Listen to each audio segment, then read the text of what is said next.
Mystical Cave. Butterfly. That's some kind of moth. Papasok na po kami sa cave. Ang lamig. Pagpasok nyo sa bukana ng kuweba ay mararamdaman nyo yung malamig na hangin. May ilaw pala dito. Ay, lumig. Maraming mga mahiwagang rock formation ang makikita mo dito sa loob ng Mystical Cave, tulad ni Hesus Kristo, Itim na Nazareno, Birheng Maria at marami pa.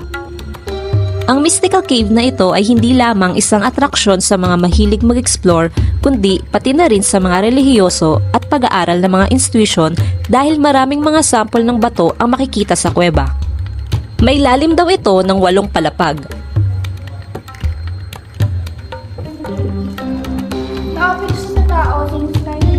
So sabi ni ating tour guide na open daw yun sa mga tao since 1985. Pero